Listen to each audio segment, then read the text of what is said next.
वहलुल उक़दतम मिन लिसानी यफ़क़हू क़ौली।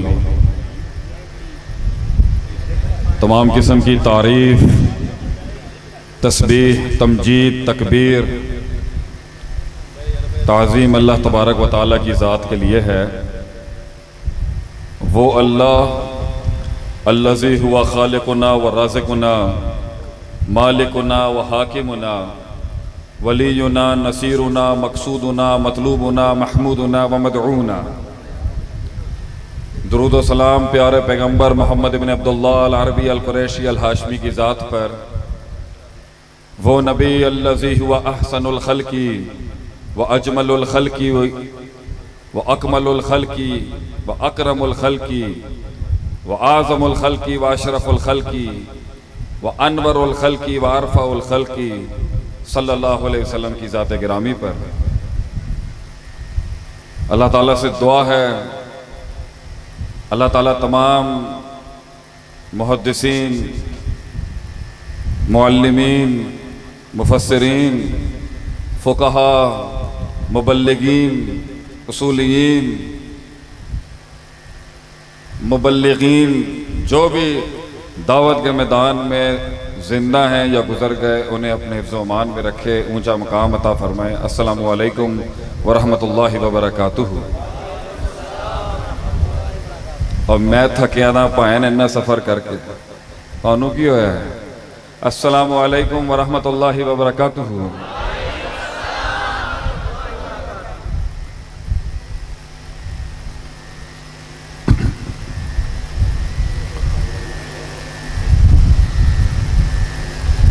जिस वक्त इस दुनिया में नबूवत के इंतखाब का वक्त आया, तो उस टाइम पर रूमी रियासत और सल्तनत बहुत उरूज पर थी अपनी।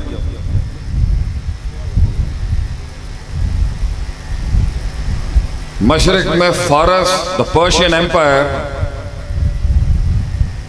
वो इस मेराज पर थी, चाहे मैनेजमेंट साइंसेस हों, आर्किटेक्चरल डिजाइन्स हों, वॉरफेयर स्ट्रेटेजिक मैनेजमेंट हो, फलसफा हो, कोई फनून, कोई फन, कोई इल्म, कोई तबका, कोई फैसेट, कोई फैकल्टी नहीं थी, कोई कुलिया नहीं था जिस पर यह रियासतें कायम नहीं थी और अपने उरूज और अपने मेराज पर थी फारसी हुकूमतें और रूमी हुकूमतें। और मिस्री जो थे, उनका तो इतना दिमाग खराब हुआ था कि उन्होंने जिस तरह की रियासत कायम की हुई थी, वो नेड़े ही नहीं लगने देते थे अपने आप को किसी के, कि उस जमाने में उस पत्थर को जिसके साथ इन्होंने एहराम मसर बनाए हैं, व्हील इजाद ही नहीं हुआ था, पुली का कॉन्सेप्ट ही नहीं था, और इन्होंने इतने इतने बड़े पत्थरों के साथ वो द पिरामिड्स ऑफ इजिप्ट जिसे कहते हैं, ये एहराम मिस्र बना दिए। अजीब लोग थे ये, अजीब ताकतें थी उस टाइम पर। लुगत पर, इबारतों पर, फलसफे पर यूनान ऐसा गालिब था उस टाइम पर कि आपकी सोच बैठ ही नहीं सकता था कोई। Literature, you talk about any aspect, इतनी बड़ी बड़ी जिन रियासतें थी ये उस टाइम पर, सुपर पावर से, वर्ल्ड ऑर्डर थे ये उस टाइम के। लेकिन अल्लाह ने उनकी जाहिरियत की ताकत और जमाल और कमाल को देख के नबी का इंतखाब नहीं किया उन्होंने। नबूवत ना रूमियों को मिली, ना फारसियों को मिली, और ना ही मसरियों को मिली, क्योंकि यालमुना ज़ाहिरन मिनल हयात दुनिया, जाहिर तो दुनिया परस्ती का बड़ा जाहिर तुझे समझ में आता है, अल्लाह फरमाता है वहुमनिल आखिरति हुम गाफिलून, मगर बातनी हुसन जो है किसी तहरीक का, किसी जिस्म का जो बातनी हुसन है, जो रूहानी हुसन है उसका, उससे अक्सरियत इंसानों की गाफल है। अल्लाह ने जाहिर देख के नबूवत नहीं दी किसी को। और ये जो जजीरा अरब था, अरेबियन पेनिनसुला, ये तो इतना पिटा हुआ इलाका था उनकी नजर में कि ना फारसी इसको फतह करते थे ना रूमी फतह करते थे। कहते थे असी हाथ ही नहीं पाना है रहने, ना इसमें जमहूरियत है और ना ही इसके अंदर कोई आमरीयत है, ना बादशाह था अरब का उस टाइम पर और ना ही कोई वहां प्रेसिडेंसी का निजाम था, वहां थे कबाइल। तो जिस दी लाठी और पैंस ताकत म्यार था वहां पर हक का, और कोई सिलसिला नहीं था जिस पर बात हो सकती थी। मेरी मर्जी है मैं घोड़े दौड़ा दूंगा तेरे कबीले के ऊपर। इन लोगों के अंदर जो मुस्तकिल किसी मकाम पे रहने के आदी नहीं थे, जिन्हें नोमैड्स कहते हैं, हम खानबदोश, थोड़ा अरसा कहीं पे कंज्यूम किया खाया तो फिर अगली जगह पे जाके डेरा पा देंगे अपना। ऐसे लोगों के अंदर अल्लाह ने कायनात का सबसे अकमल, आला, अशरफ, अनवर, अरफा, आजम, अहसन इसम तब्दील के जितने सीगे मेरे नबी पे कुर्बान किए जाएं कम है। The best man ever to walk on, पूरी कायनात का रहती दुनिया तक कायदे आजम उस दौर का और आज का रहबर आजम अगर मुंतखब हुआ तो वह सरजमीन अरब से हुआ। तो वैलुल लिल अरब की बातें करने वालों को हमारा पैगाम है कि कुछ तो होगा ना उनकी सकाफत के अंदर, उनकी रिवायत के अंदर, उनकी दरायत के अंदर के अल्लाह ने उनके नबी का इंतखाब किया। हजार बुराइयों के बावजूद भी कुछ तो ऐसी बुनियादी उस बागीचे में कुछ तो ऐसी खाद होगी ना जहां पे नबूवत ने पलना था। नबूवत की परवरिश उस मकाम पे होनी थी। कोई तो खासा होगा उसका। जितनी गलतियां भी ये कर रहे हैं आज और कल या कभी भी करते हो, कुछ तो उस सरजमीन का खासा होगा जब नबूवत ने परवरिश करनी है और ऐलान जंग गर्दनी है दुनिया के हर ऐवान के खिलाफ। इन्ना अल्लाह नजर अला कुलूबिल इबादी, अल्लाह ने इंसानों के दिलों पे नजर की, फवजदा कल्बा मुहम्मदिन खैर कुलूबिल इबाद। पूरी कायनात में अगर किसी सीने को अल्लाह ने पसंद किया तो वो मोहम्मद अरबी का सीना था सल्लल्लाहु अलैहि वसल्लम। वन मैन, एक अकेला चाहता तो इतनी बड़ी खैरी, अकेला ही काना तो उम्मत वाहिदा था मेरा नबी। और ये इंकलाब जो मेरे नबी के मुबारक वजूद से इस दुनिया में आया, अकेला भी हो सकता था। अल्लाह चाहता अकेले नबी से इस इंकलाब को और तौहीद को नाफिज कर देता दुनिया के अंदर, लेकिन अल्लाह ने अपने फैसले, अपने डिजाइन और अपने फॉर्मेट के तहत नबी के लिए बाजू चुने। टीम दी आप सल्लम को अल्लाह ने, साथी दिए, निजाम बनाने के लिए इनफरादियत का इंतखाब नहीं किया, इज्तिमाइयत की बात की अल्लाह ने, जमात दी आप सल्लम को अल्लाह ने। और उसके बाद फिर नजर की अल्लाह ने इंसानों के दिलों के ऊपर, तो सबसे अच्छे सीने अल्लाह ताला को इस दुनिया के अंदर, जिसने इस अजीम तहरीक और इस अजीम तौहीद के नारे को मैनिफेस्ट करना था दुनिया के अंदर, अल्लाह को सबसे अजीम और सबसे पाकीज़ा दिल जो मिले वो मिले सहाबा को। नबूवत अरबों में आई ये एक खासा है, लेकिन सोहबत नबी सिर्फ अरबों से खास नहीं है, वो चारों सिमतों से आई है आप सल्लम से जुड़ने के लिए। फारस के एक सूबा,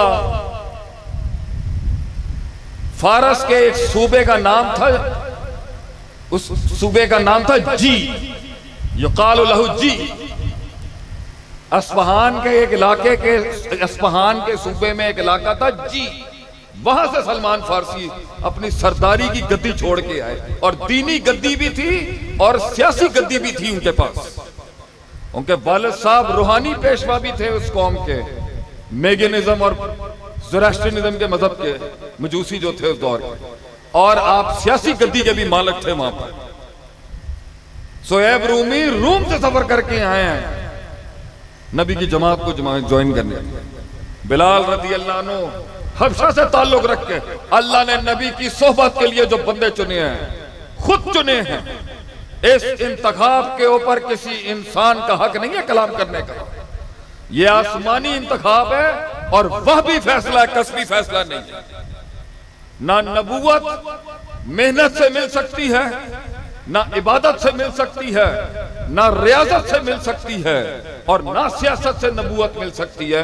नबूवत का कोई सिलेबस नहीं है, ये वह भी है ये जिसे आसमान का फैसला आ जाए उसको मिलती है। और सोहबत नबी भी कोई कसबी चीज नहीं है, इसका इंतखाब भी आसमानों पर हुआ हुआ है। अल्लाह की मर्जी से सीने धड़के हैं उस दौर में नबी की तरफ सफर करने के लिए।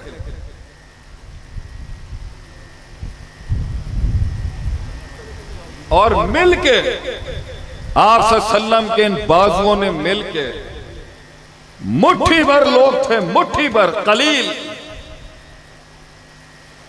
3 बर्रे आजमों की, 3 बर्रे आजमों पे अपना झंडा लहरा दिया उन लोगों ने। और हम समझते हैं कि सिर्फ मिलिट्री एक्सपेडिशंस, जिहादी नज़म के अंदर उन्होंने इलाकाई कॉन्कर करने में फतूहात के तहत नहीं। मैंने अभी एक किताब पढ़ी अरबी के अंदर, उसका नाम है अल इदारा फी दौर अल इस्लामिया या फिर दौर नबविया। नबवी दौर में कितने डिपार्टमेंट स्टैब्लिश किए आप सल्लम ने? 30 से ऊपर डिपार्टमेंट्स थे जो नबी सल्लम के सिस्टम में स्टैब्लिश। 30-35 इदारे थे जो चला रहे थे, और 4 इदारे तो इस्माइल अलैहिस्सलाम के दौर से चलते आ रहे हैं, जब जुर्म और अम्मा हाजरा का इल्हाक हुआ था जमजम के कुएं के ऊपर। हाजियों की खिदमत, पानी की नकासी, पार्लिमानी फैसले और जंग जिसे हम कहते हैं लिवाया, ये 4 डिपार्टमेंट तो इस्माइल अलैहिस्सलाम के दौर में थे। तो नबवी दौर के अंदर तो crisis management, human resource management,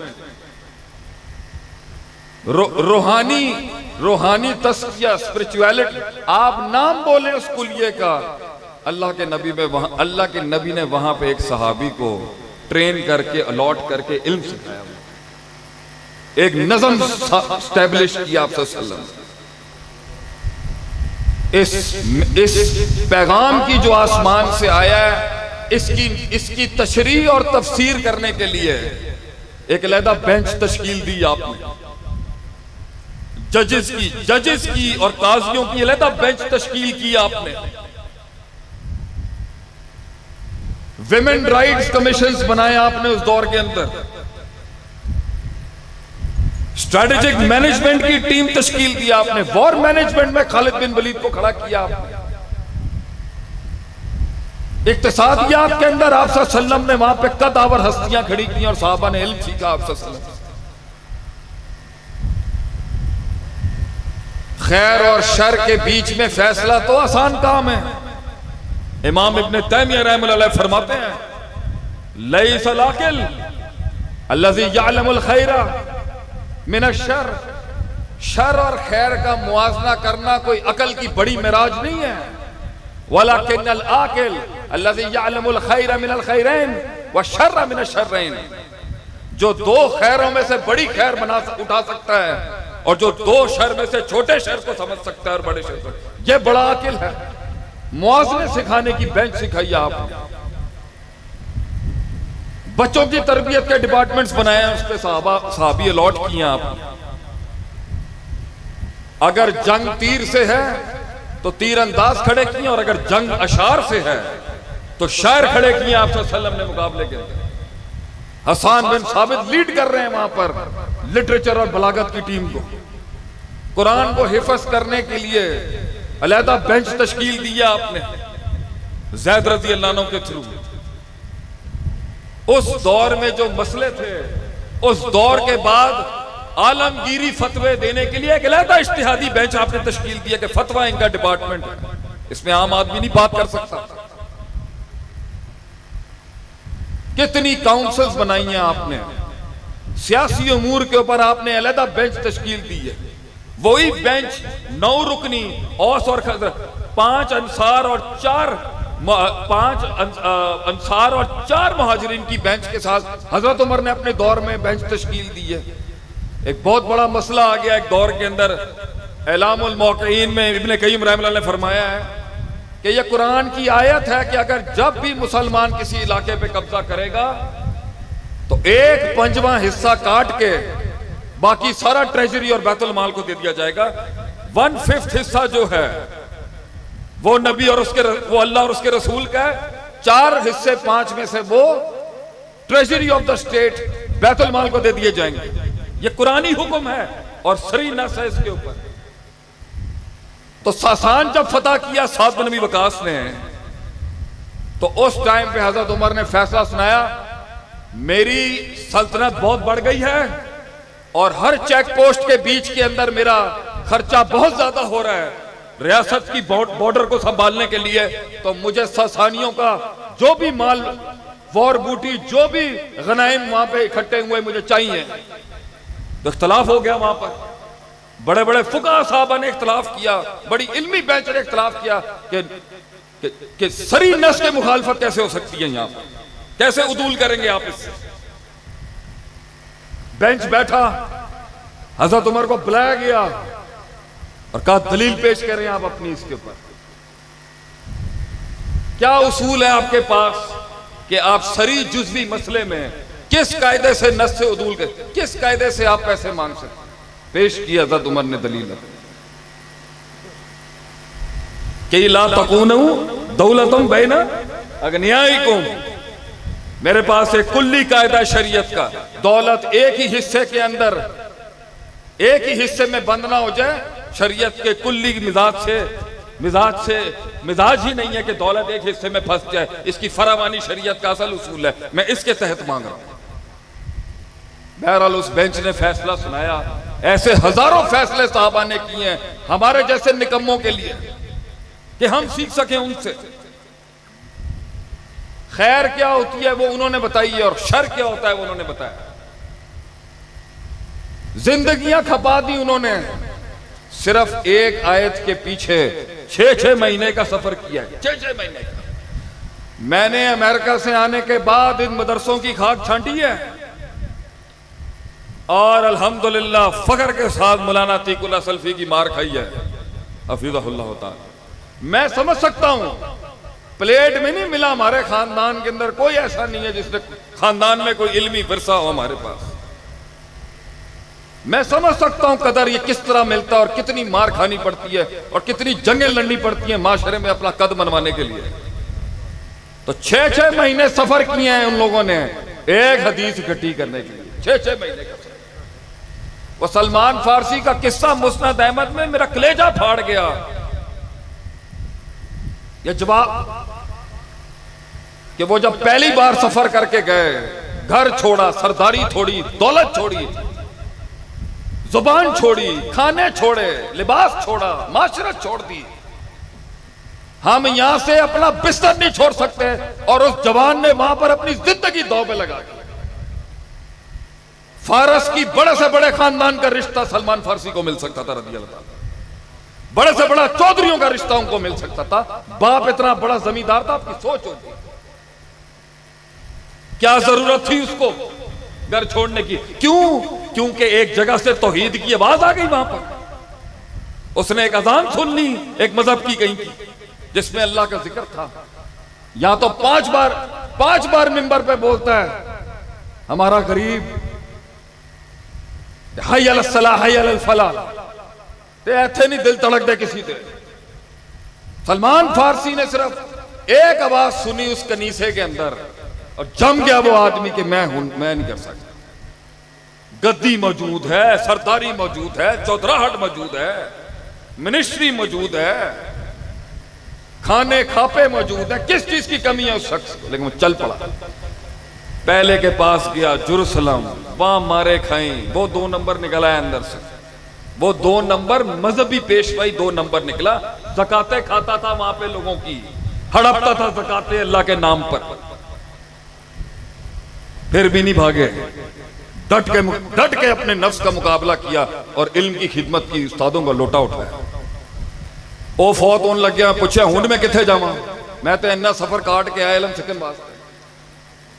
उन्होंने कहा भाई साडी टाइप का एक और बंदा ही दुनिया च हैगा, तू अजकल तू इराक चला जाता, फिर उमरिया चला जा, कभी शाम कभी इराक, धक्के इल्म के हुसूल के लिए, हक को गले लगाने के लिए धक्के ही धक्के उनकी जिंदगी। और जब पूरी लड़ी उलमा की फौत हो गई उन मुबाहिदों की, क्योंकि उस वक्त ईसाइयत के अंदर शिर्क आ गया था। ये कॉन्स्टेंटीन था जो क्रिश्चियन बादशाह था जिसने तसलीस का अकीदा डाला, तो ये बचे कुचे जो उस टाइम के भाभी थे उस दौर के, वो कोई यमन में बस गया। वो जो किस्सा था कि वो बच्चा जादू सीखने के लिए भेजता था, तो वो वहां जाता था तो तौहीद सीखता था राइब से। ये भी हिजरत वहीं से हुई हुई है, और ये फारस की हिजरत भी यहीं से हुई हुई है, क्योंकि उस दौर में एक ईसाई बादशाह था कॉन्स्टेंटीन, उसने शिर्क मुतारफ कराया और मुबाहिदों का कत्लेआम करा दिया। तो ये हिजरतें करके कोई वहां बसा हुआ है, कोई वहां बसा है, कोई मदीने के करीब है, कोई कहीं। 4-5 लोग, तौहीद की सिर्फ 4-5 चिराग जल रहे थे उस टाइम पर। तो जब सारे चिराग बुझ गए तो किसी उस आखिरी मरने वाले आलिम ने उसको कहा कि हुन एक आखिरी नबी आएगा, तो आखिरी उम्मीद है इस दुनिया की, बस। तो उसकी कमर के बीच में एक मोहरे नबूवत होगी, कुछ पहाड़ी इलाके में आएगा, सदका नहीं लेगा, हिबा ले लेगा, तोहफा कबूल कर लेगा, मगर सदका ज़कात नहीं लेता नबी अलैहिस्सलाम। तो बंदा कहे यार मैं बंदा तो दिमाग कहे कि मैं what should I do now. मैंने बाप का घर छोड़ा, मैंने दौलत छोड़ी, मैंने सरदारी छोड़ी, मैंने पैसा छोड़ा, मैंने सियासत छोड़ी, मैंने ताकत छोड़ी, मैंने प्रोटोकॉल्स छोड़ दिए, ये डाले छोड़ दिए, ये लैंड क्रूजर छोड़ दी, सब कुछ बूते मार के आ गया मैं ना, पिंडा थावां ते आ गया मैं इलम पढ़न वास्ते। तो जिथे मैं जाना उथे मौलवी मर जाता। मतलब बंदा कहता अकीदे दी कमजोरी ना आ जाए बंदे के अंदर, यार मैं जिथे जाता तो उस्ताद ही मर जाता है मेरा। अब पूरी लड़ी फौत हो चुकी है अब अहले हक की, तो बंदे को बस दिल में नहीं आता यार हूं मैं घर जाऊं, I should go back home, you know. बहुत हो गया है, बहुत एडवेंचर हो गया है, बड़ा इंकलाब हो गया, अब क्या करना है? सीख ली जुरजानी, पढ़ ली हदीसें, हो गया ठीक है घर जाए। अब बड़ा इंकलाब लैके आएगा तू, है बड़ा इंकलाबी है ना तू। तो बेचारों ने, अल्लाह बख्शे ने, मजदूरी शुरू की कि मैं 4 पैसे इकट्ठे करके मदीने चला जाऊंगा। हुंदा जज्बा, मर मिटन वाला जज्बा, जानते भी नहीं कि सबसे बूढ़े साहबी हैं ये, सदियां इंतजार किया सिर्फ दीदारे नबी के लिए, सदियां। तेरी तो आंख वहां पहुंच नहीं सकती, उन्होंने आंखें पत्थर की कर ली सिर्फ नबी को देखने के लिए। ये चमड़े की जीभ से कसीदे पढ़ना अजमतों के बहुत आसान काम है, खून देना पड़ता है तरीकों के लिए, खून। तो जिस दर मेरा कलेजा फट गया ना, वो हदीस पढ़ते हुए मेरा कलेजा फट गया उस टाइम पे, क्योंकि हम भी मुसलमान जज्बाती आदमी, जज्बाती होता है, उसूल ज्यादा ना पढ़ाए हमें। दीन जज्बातों पे खड़ा है, मिजाजों पे खड़ा है दीन। नहीं समझ आई, इसी तरह इस्लाम फैला है कि नहीं समझ आई भाई मैनू गल। इस्लाम फैला ही इनकार के ऊपर है कि मैं नहीं मानता। जिस इंसान में ताकत इनकार नहीं, उसमें कैसे गुफ्तार में ललकार होगी उसके। जो इनकार, मर्द का हुस्न ही यही है कि वो इनकार करता है माशरे में बैठ के, मैं नहीं करता। आजकल तो पता नहीं मुंडे भी माड़े हो गए ने, लेले बन गए ने साडे बच्चे आजकल। तुसी साडे प्यो को आओ, तुहानू सीधा करके रख देंगे। मैं पूछा ना भट्ट साहब नूं 70 की उम्र के अंदर तू है बंद कर क्यों मरवाएगा मैनू। असी तो 70 की उम्र देर भी उन्होंने पूछिए ना भट्ट साहब तुहाडे कोलों कदी कोई गलती हुई है। माशाअल्लाह बाबियां दा अज भी जुमला है पुत्र तू ही गलत हो सकता असी तो अज भी ठीक है। ऐ हुंदी है सर्टेनिटी यकीन। अजकल के मुंडे ने ना बिल्कुल लेले हो गए ने। इन्होंने कार किस तरह चलाने ने कब्बापन लैके आ अपने अंदर। अगर तू काफले दे काफले चलाने ने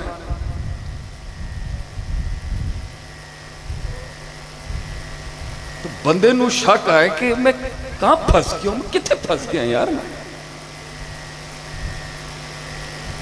सलमान फारसी ने वहां मेहनत शुरू की और 4 पैसे इकट्ठे किए।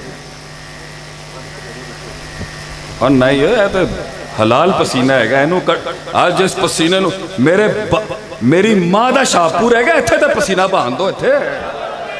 हाँ मेरे तो मां का शाहपुर मेरे नाने का इलाका है ख्वाजा यूसुफ का।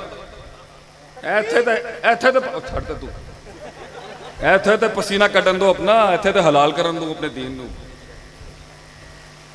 उन्होंने मेहनत शुरू की थी मजदूरी शुरू की थी। He started working over there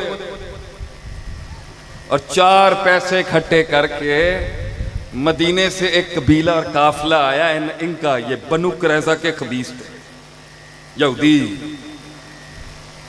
Salman फारसी ने कहा उनको बनु कुरैज़ा का नहीं था दूसरा काफिला आया और उनको कहा मैं इस इलाके की तलाश में हूं मैंने 4 पैसे इकट्ठे किए हैं सुना है आखिरी रोशनी इसी इलाके में ही आएगी।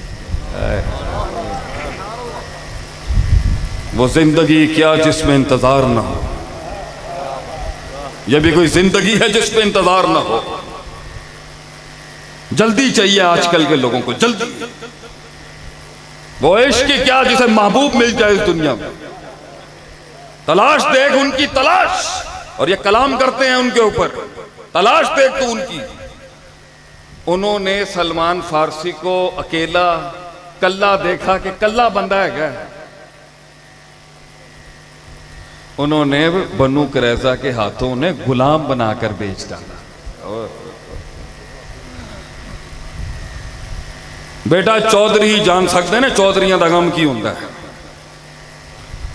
गद्दी बड़ी थी हम समझ सकते हैं उस साहबी की तकलीफ क्या है। छोटे मोटे घर से नहीं आया था बड़ा चौधरी था अपने इलाके का बड़ा नाफी हो। और अरब का उस दौर का उसूल है गुलामी मिलती बदनसीबियों से है छुड़वाने के लिए दमड़ी देनी पड़ी नोट चाहिए छुड़वाने के। गुलामी से आजादी नहीं मिल सकती उस दौर पैसा चाहिए।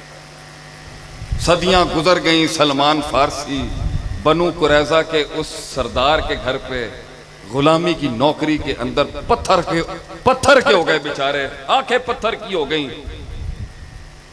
सुना था कुछ हवाओं से सुना था कि सैयदुल कौनैन कोई सैयदुल अंबिया आएगा इसी मदीने की वादी में। तो एक दिन दरख्त पे चढ़े हुए सलमान फारसी दरख्त पे चढ़े खजूरें उतार रहा बेचारे।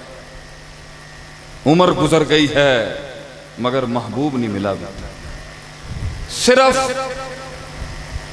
फारस के अंदर एक दिन खेतों पे जाते हुए एक आवाज आई थी पुत्र तुझे 5 बार आती है और तू नहीं जाता। उसे एक आवाज आई और उसने अपने 50 साल देती है उस इंतजार पे। एक आवाज सुनी थी और चाहते तो अपनी आवाज का कत्ल करके बैठ सकता था लेकिन नहीं। फितरत फाकिम वजहकल्लिद्दीन हनीफा फितरत अल्लाह अल्लती फतर अन्नास अलैहा। फितरत ने उस दिन कबूल किया चाहे आगे मंजिल का है या मकाम है यानी फितरत ने कबूल किया। तो वो आया उसका कजन ने आके जब कहा ना उस सरदार को वो कुबा में पार्टी आ गई है वो इंकलाबी पार्टी कुबा में आ गई है जो नबूवत का दावेदार है इस पूरे सिलसिले। तो जज्बात इस तरह जिस्म में दौड़े कि सलमान फारसी भूल गए कि मैं गुलाम हूं और अपने मालिक से ज्यादा जल्दी घुस के करीब में पूछा कौन आया कौन आया। जालिम ने सलमान फारसी की गाल पर थप्पड़ रसीद कर दिया। जा पीछे हट, औकात च रह अपनी, बड़ा आया सवाल करने वाला सामने। गए छुप के गए, इधर उधर से गए। पहली तो पूरी हो गई है, मदीने में आ गए। दूसरी पूरी है, मैं चेक ले लूं ज़कात लेते हैं नहीं लेते हैं। इतना सा टेबल थोड़ा सा तैयार करके ना, खाना खूना लेके गए आप सल्लम की खिदमत में, कहा ये हदिया, ये सदका है। आप सल्लम ने अपनी जमात को दे दिया। बड़े गरीब, बड़े कमज़ोर लोग थे जमात। आपने कहा आप इन्हें दे दें, हम सदका नहीं लेते। क्या दूसरी भी पूरी हो गई। चेक, दिल की धड़कनें तेज हैं। इमामुल इनकलाब, इमामुल अंबिया सामने खड़ा। लगन देखें आप, लगे कहते हैं ना किस तरह राज किया 3 बर्रे आज़मों को। और देख रहे हैं अल्लाह के नबी ने देखा कि ये कोशिश कर रहे हैं मेरे कंधों को देखने की। आप सल्लम दुनिया के ज़हीन तरीन इंसान थे। समझ गए आप सल्लम ये क्या देखना चाह रहे हैं। आपने अपनी पोशाक उतारी और सलमान फारसी को अपनी 2 कंधों के बीच देखने की इजाजत दी। और वहां छुपी थी तेरे नबी की मोहरे नबूवत, जिस पे वो मोहरे नबूवत के इसके बाद कायनात में नबूवत के लिए कोई क्वालिफाई नहीं कर सकता। ये आखिरी है, खत्म लग रही है इस सिलसिले के ऊपर। और ये देखने के बाद 50 या जितने सालों का वो जो जिगर के अंदर दर्द था वो फट पड़ा आंखों से, आंसुओं के दरिया बहा दिया उन्होंने। और दिल फट गया उनका रोते रोते। और उन्होंने वो हम समझ सकते हैं क्या कुछ नहीं होगा उस सीने में। रोज वो मर्द छुपाता होगा अपनी तकलीफों और दर्द को कि मैं यहां आया वकील। वो जिंदगी क्या जिसमें कलेजों के अंदर तूने राज न छुपाया। वो जिंदगी क्या जिसके अंदर तूने कलेजे के अंदर बड़े बड़े राज न छुपाए उन लोगों के। लाजिम था मैं नाम ले लेता उनका, ज़र्फ था इसलिए जुबान को लगाम देते। तो ये सहाबा जिन्होंने इस 3 बर्रे आज़मों में अपना डंका मनवाया, ये नॉर्मल लोग नहीं थे बच्चों। ये अगर नॉर्मल लोग होते तो ये नॉर्मल काम करते। इन्होंने सुपर नॉर्मल काम किए हैं। इनके शागिर्दों ने ऐसे ऐसे काम किए हैं। स्पेन में एंट्री मारी, किश्तियों को आग लगाई दी, जानदार रास्ता ही नहीं है, चलो आगे। डर ही नहीं था उनमें। नबी अकरम सल्लल्लाहु अलैहि वसल्लम ने एक हदीस सुनाई। लेट तो नहीं हो रहे हैं? मैं तो गर्म हो गया हूं, इंजन गर्म है मेरा। बहुत सख्त मेहनत की और अजीब लोग थे। जहर के प्याले पी जाते सिर्फ अकीदा तौहीद के नाम। डर ही नहीं था उन्हें। हम तो नाम के हैं शायद। इतना एतमाद था उन्हें अल्लाह की जात पर, घबराए नहीं वो किसी जगह के। घबराए भी बशरी तकाज़ों के साथ जो भी हुआ है, लेकिन मैदान फतह किया। और उनकी सारी जिंदगी को अल्लाह ताला ने सारे मसाइल के बावजूद, सारे इख्तलाफात के बावजूद, जो उनमें नोक जोक हुई, जो हुआ, जितना डिसएग्रीमेंट हुआ, छोटा हुआ बड़ा हुआ, कुल्लन बाद अल्लाहिल हुस्ना रदियल्लाहु ताला अन्हुम व रदू अन्हुम। और वनतजावज़ु सय्यिआतिहिम, ये जुमलों के साथ अल्लाह ने उनको बरी कर दिया, माफ कर दिया। कि हम एक मॉडल दुनिया को दिखाना चाहते थे कि कुछ इंसान पूरी कायनात, पूरी दुनिया में एक वर्ल्ड ऑर्डर स्टैब्लिश कर सकते हैं। और वो सहाबा ने अचीव किया, मनवाया। इतना जज्बा था उन्हें अपने नबी के साथ, इतनी वफादारी थी कि उनके घोड़े नहीं रुके। वो भेजा ना किसी ने, फारस के बादशाह ने भेजा। भाई सुनने में आ रहा है कुछ छोटे इलाके के लोग हमला आवर होने वाले हैं, देख के आओ ना किस औकात के लोग हैं। तो वो मदीने में एंटर होने लगा तो उन्होंने पूछा भाई तुम्हारा बादशाह कहाँ होगा? उन्होंने यूं जाना यूं होगा। कोई कहता है अपने प्राइम मिनिस्टर के बारे में इधर मिल जाएंगे तो वो गली दे नुक्कड़ चाहिए। वो कौन सी सल्तनत है जहां बादशाहों को इस तरह बताया जाता है यूं जाएं यूं मिल जाएंगे आप। उन्हें क्या अजीब लोग हैं। बादशाह से कोई गार्ड्स प्रोटोकॉल, कोई गड्डियां शडियां उडियां कुछ नहीं है कहना। पक्का दरवाजा तक नहीं था हजरत उमर के दरवाजे के ऊपर, कपड़ा लटक रहा था सिर्फ वहां। 2/3 दुनिया के ऊपर आपके कदम स्टैब्लिश्ड, 2/3 दुनिया पे राज था मुसलमानों का, 2/3। Australia, America, south Africa, south America, north America, Canada, ये तो डिस्कवर्ड ही नहीं था। दुनिया थी सिर्फ एशिया, यूरोप और अफ्रीका, और 2/3 इनके पैर के नीचे थी हज़रत उमर के। और कमरे के बाहर एक कपड़ा लटक रहा है, घर के बाहर एक कमरा है, गार्ड्स भी नहीं खड़े हुए वहां पर। वहां भी पूछा भी कि बादशाह कितने गया तो इधर जाओ, वो अगे। कौन बताता है इस तरह? कौन सा बादशाह इतने कम प्रोटोकॉल में रहता है? इधर से जाए सामने मिल जाए। पूरा शहर छान लिया, हज़रत उमर नहीं मिले।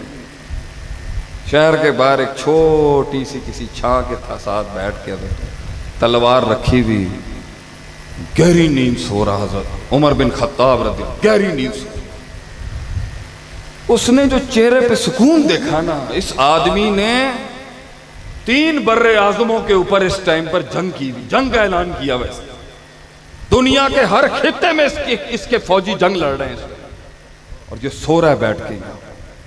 तो उसने फारस के बादशाह को, अपने बाप को, उसने खत में 4 अल्फाज लिखे जो हर मुसलमान का तो नहीं पता, लेकिन मुवाहिद के घर में होने चाहिए ये जुमले। कानू रुहबानन फिल लैल व फुरसानन फिल नहार। रात को इनके सीने बजते हैं अल्लाह की तस्बीह और इबादतों से, और दिन में इनके घोड़ों की निकाल चलती है सब मैदानों के अंदर। इनके घोड़े दिन में नहीं रुकते और इनके सजदे रात को नहीं रुकते। तू नहीं लड़ सकता इनसे। तो पहुंच गया खालिद बिन वलीद, बिजेंटियम एम्पायर के बॉर्डर के ऊपर। बड़ा कोई बदमाश किस्म का जर्नैल था वहां पर। उसको खबर आई, वो नीचे के इलाके के लोग हैं, नीचे के इलाके के। वो तो मुंह ही नहीं लगाता था, किसी बात ही नहीं करता था, ऐसा फिरौन था। तो जो उनका बड़ा है बुलाओ उसको। खालिद बिन वलीद सहराओं के खाना बदोशों से एक आदमी आ रहा है, वर्ल्ड सुपर, उस दौर के अमेरिका की रियासत के कमांडर चीफ से बात करने के। तो उसने जुमले दिए, तंजिया जुमले दिए उसने। तुम आए हो, छुपकली खाने वाली कौम बात करने आई तुमसे। कहते हैं ना, सवाल जिस अंदाज में हो जवाब उसी अंदाज में करना चाहिए। खालिद बिन वलीद ने कहा, नहनु कौमुन, हम वो कौम हैं जिन्हें खून पीने की आदत है। खबर आई है तुम्हारे खून बहुत मीठे हैं, खून पीने आए हम तुम्हारा खून। मर गया वो, अपनी सीट पे ही हिल गया वहां पर, उसके कलेजा फट गया मिजाज देख के सिर्फ, कि अगर मिजाज ये है तो पीछे क्या जिन लेके आया होगा ये लड़ने के लिए। मिजाज देखे इस आदमी, एटीट्यूड था उन लोगों का, मिजाज था। आप सल्लम खत में लिखते थे, मिजाज लिखते थे, अस्लिम तस्लिम, गल खत्म। 2 लफ्जों में कहते हैं ना, धमकी भी ऐसी हो कि लफ्जों, कम लफ्जों में धमकी होती थी मुसलमानों के। एडे बड़े बड़े लेक्चर्स नहीं होते सी उन्होंने। अस्लिम तस्लिम, सलामुन मनी तबाल हुदा, सलाम उस पर है जो हिदायत की पैरवी करे, कबूल कर ले बच जाए। मिजाज देखें इतने से हैं, ललकार देखें छोड़ा ही नहीं कुछ। साद बिन अबी वक्कास को खत लिखा हजरत उमर ने कि अगर मुझे तुम्हें मेरा ये खत मिस्र के बॉर्डर में एंटर होने से पहले मिले तो बॉर्डर में मिस्र में दाखिल ना हो। वापस आ जाइए। लोग थके हुए हो सकते हैं, बहुत मसाइल होंगे, मिस्र में एंट्री ना करिए। साद बिन वकास को खत मिला, मिस्र के बॉर्डर के दाखिले से पहले मिला, इजिप्शियन बॉर्डर से पहले। साद बिन वकास जानते थे क्या खलीफा वक्त ने क्या कहा होगा। उन्होंने खत ही नहीं खोला, लगा घोड़े चलाओ यहां से आगे, खत वहां जाके खोलेंगे, मुझे पता है खत में क्या आया होगा। शौक था उन्हें अपने नबी का पैगाम पहुंचाने का आगे तक। ऐसी हुकूमतें कायम की उन्होंने, बगैर किसी खौफ के औरत सफर करती थी उस दौर के अंदर। और अला मिनहाज नबुव्वा है ही यही मनज कि फिर एक दौर आएगा कि औरत सफर करेगी और भेड़िया भी उस पर हाथ नहीं डाल सकेगा, और मुसलमान औरत पे एक भेड़िया हाथ नहीं डाल सकेगा। इतनी खैर वो लेके आए उम्मत के लिए। वलैसा फिल उम्मती का सहाबा फिल फज़ली वल मारूफ वल इसाबा। कोई नहीं है इस उम्मत में उनके जैसा, ना फजल में, ना मारूफ में, ना उनके इसाबत में, कोई टक्कर का नहीं है उनके। व शाहदुल मुख्तारा व आयनुल असराल वल अनवारा। उन्होंने वो देखा है जो तुम नहीं देख सकते, और उन्होंने वो मदद की है उस दीन की जो तुम नहीं कर सकते। कट गए वो इसकी हिफाजत के लिए कि एक कतरे के अंदर भी बिदत की मुशारकत ना हो सके।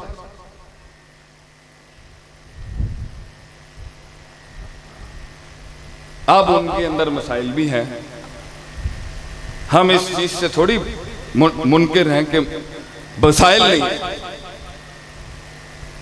मगर जो कुल्ली खैर है, जो कुल उन्होंने इस गुलदस्ते में दिया है मुसलमानों को, उसके जुज़वी शर के अंदर उसकी कुल्ली खैर को कैसे डिनाई कर सकते हैं आप मेरे प्यो के अंदर 100 गलतियां निकाल लें, मैं आपके प्यो में 100 गलतियां निकाल लूं, आपके खानदान में 100 गलतियां निकाल लूं। और ये बच्चों को तो आजकल बड़ा शौक है ना बेटा, लेकिन अबवियत का बोझ कैसे उठा के फेंकेगा कि बाप है वो तेरा, वजूद दिया उसने तुझे अल्लाह के हुक्म से, वजूद तेरा उसके सिलसिले से आए। बहुत खैर और शर का मुआवजा किया जाए तो सहाबा की जो खैर है उसके तहत ही आज हम सब मुसलमान हैं। तो शेख सालेह अल फौजान ने शरह सुन्ना की, इमाम बरबहारी की शरह सुन्ना की, उसमें शरह में लिखते हैं वो कि मां का बच्चों को बाप की बुराइयां बताने का क्या क्या सोच है उसकी? दसो ना तुसी मैनू, मैं तो पेंडू आदमी हाँ, तुसी तो पढ़े लिखे लोग हो, ਅਸੀਂ तो पिंड दे हाथों के आदमी है।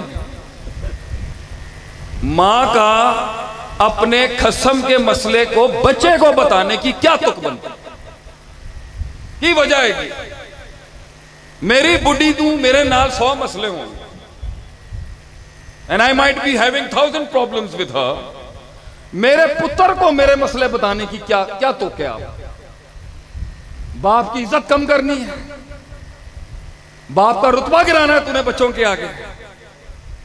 मैं चाहे जितना ही गलत क्यों ना हो, उसका तो हीरो हूं ना, उसका तो हीरो हूं, उसका तो शेर पे हूं मैं उसका। और बात है अल्लाह ने हमें कौम का भी हीरो बना के रखा। टाइम हो गया, टाइम हो गया जी, बस खत्म कर रहा हूं। इसमें सिर्फ एक सोच होती है कि मैं जिस दिन आप प्यो की गलती बच्चों को बताएंगे, शक पैदा होगा, बेहुरमतियां होंगी और गिरेबान खींचे जाएंगे बाप। सहाबा के मसाइल को मासूम उम्मत के सामने लाने की वजह बता दें आप हमें, जबकि ये बड़ों के मसले हैं।